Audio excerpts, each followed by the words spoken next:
July August গণহত্যা মামলায় আন্তর্জাতিক অপরাধ ট্রাইব্যুনালে আসামিদের উপস্থিতিতে শুনানি চলছে। এই মুহূর্তে সেখানে আছেন আমাদের সহকর্মী হুমায়ুন চিশতি। সবশেষ জানতে সরাসরি চলে যাচ্ছি তার কাছে। চিশতি, ট্রাইব্যুনালে আজকে বিচার কাজের বিস্তারিত আমাদেরকে জানান।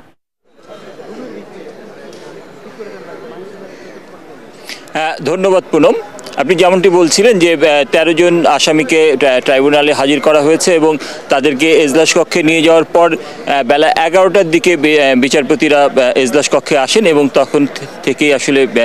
বিচার কাজ শুরু হয়। প্রথমেই চিফ প্রসিকিউটর তাজুল ইসলাম তিনি দাঁড়িয়ে আদালতের দৃষ্টি আকর্ষণ করেন এবং বলেন যে তদন্ত সংস্থার পক্ষ থেকে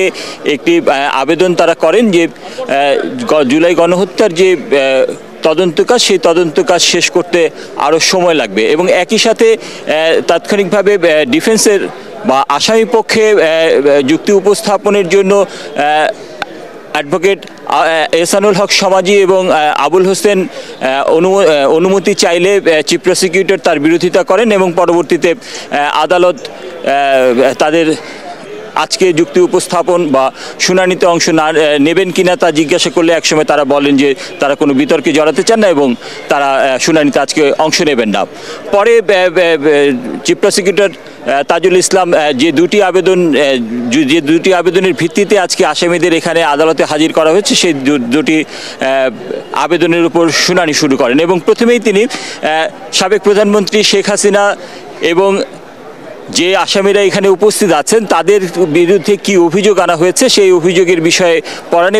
পড়ে শোনান এবং শুরুতেই তারা বলেন যে এখানে যে ১৩ জন আসামিকে আনা হয়েছে এই ১৩ জন আসামি সাবেক প্রধানমন্ত্রী শেখ হাসিনার যে ক্ষমতা সেই ক্ষমতাকে দীর্ঘায়িত করার জন্য এবং জুলাইয়ের যে গণ অভ্যুত্থান সেই গণ অভ্যুত্থানকে দমন করার জন্য তারা সহযোগিতা করেছেন। তাদের একই সাথে সুপিরিয়র রেসপন্সিবিলিটি বা নেতৃত্বের দায় এবং একইভাবে ব্যক্তিগত দায়ও উল্লেখ করেন তিনি এবং শেখ হাসিনার শাসন আমলে যেসব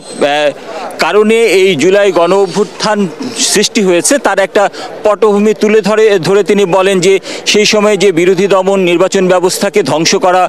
বিডিআর বিদ্রোহ, শাপলা চত্বরে যে গণহত্যা, বিচার বহির্ভূত হত্যা, গুম এবং আয়নাঘর, একই সাথে যে মানবাধিকার লঙ্ঘনের বিভিন্ন বিষয়গুলো তিনি তুলে ধরে যে জুলাই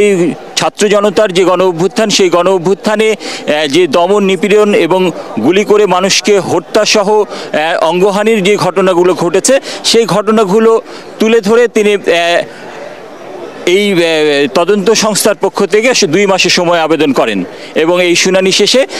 আদালত তদন্ত শেষ করার জন্য ১ মাসের সময় দেন। এখন যে আবেদনের শুনানি হচ্ছে সেটি হচ্ছে যে এই যে উপস্থিত ১২ জন যে আসামিকে উপস্থিত করা হয়েছে তাদের বিরুদ্ধে যে অভিযোগগুলো আছে সেই অভিযোগগুলো পাঠ করে শোনাচ্ছেন চিফ প্রসিকিউটর তাজুল ইসলাম। এটা শেষ হলে হয়তো বা আদালত কোনো একটি আদেশ দেবেন এবং আপনার মাধ্যমে আমরা আদালত কি আদেশ দিল তা দর্শকদের জানাতে পারবো। পুনম, চিশতি, আপনাকে ধন্যবাদ।